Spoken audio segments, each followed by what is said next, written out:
Foreign policy expert Harley Lippman joins us now. Harley, great to have you here. Thank you. Thank you for having me. I wanted to go to something that President Trump was asked about, and today, as he was leaving the White House, he was asked twice if he would accept a situation where the Ayatollah was still in charge, and he said he didn't want to talk about it. What does that say to you?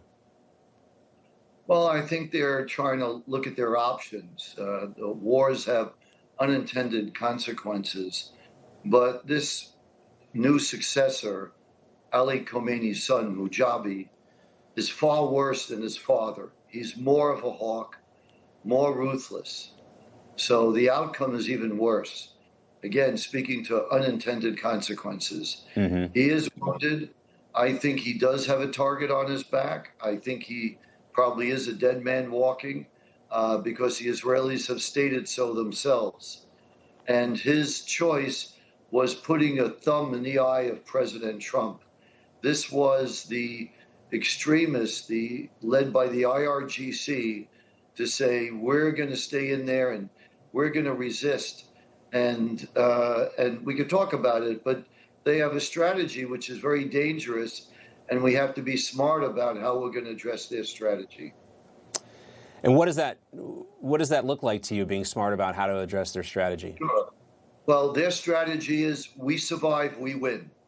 Even though they lost their Navy, they lost their top 40 commanders, they lost almost all their anti-aircraft batteries, their missiles, so on and so forth.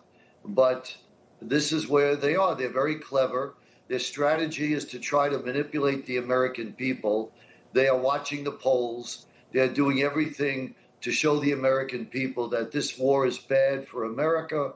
So they're hoping that the American people are sending the signal for the midterm elections that they don't like this war.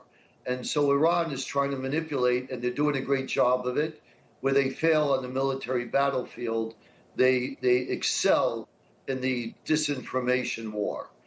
So they're getting all kinds of reports. They're getting friendly reporters, keeping out unfriendly reporters, showing censorship, showing things that they want, so that the American people say, Mr. President, we don't want this war anymore.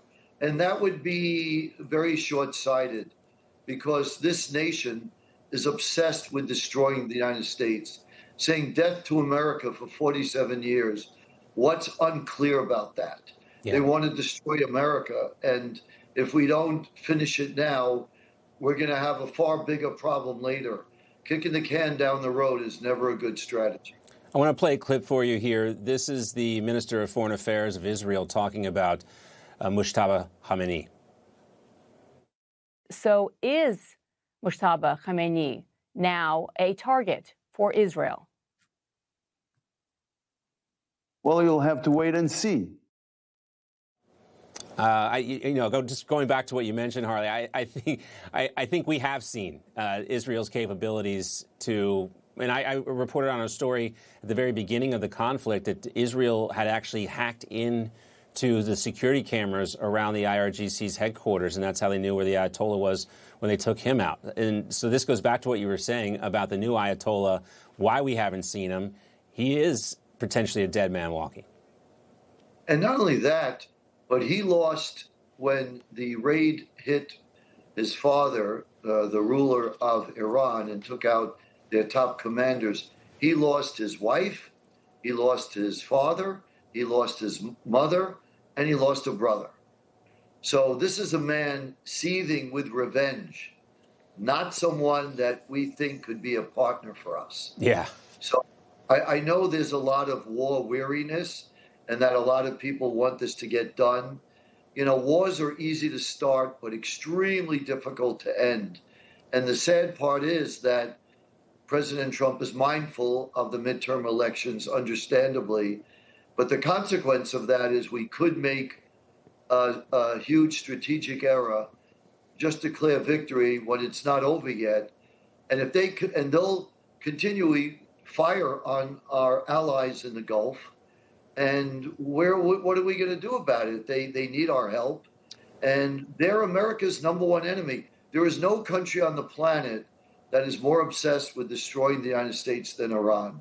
We have to be aware of that. Yeah, let's talk about what you just mentioned there, that Iran continues to launch missiles and drone strikes on Saudi Arabia, Bahrain, the UAE, and the regime says neighboring Gulf states were struck because U.S. bases and assets in other Gulf countries were legitimate targets. But we've also seen them hit civilian areas in those Gulf states. And when can we expect more from the Gulf states to play a larger role in supporting Operation Epic Fury? Well, one, they're not nearly the size of Israel and the United States in military effectiveness.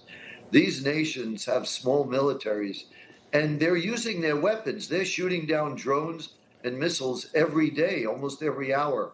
So they are performing really well, particularly Saudi Arabia, but also the UAE are doing an outstanding job from their training in the United States and using weapons effectively.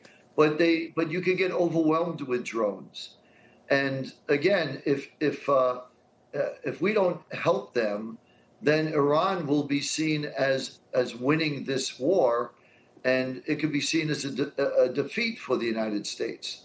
So we do have some very good unintended outcomes from this war, and that is that you have Arab nations that are aligned with Israel in a strange sort of way because they're both victims of Iranian aggression.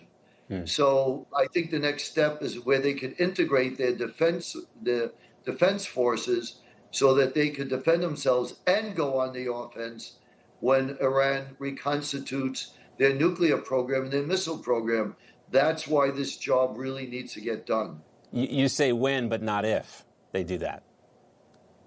Well, Iran is bent on attacking these Gulf nations. I'll give you another reason why, not only because U.S. bases are there, as you mentioned, you're correct, but because they want to break these nations.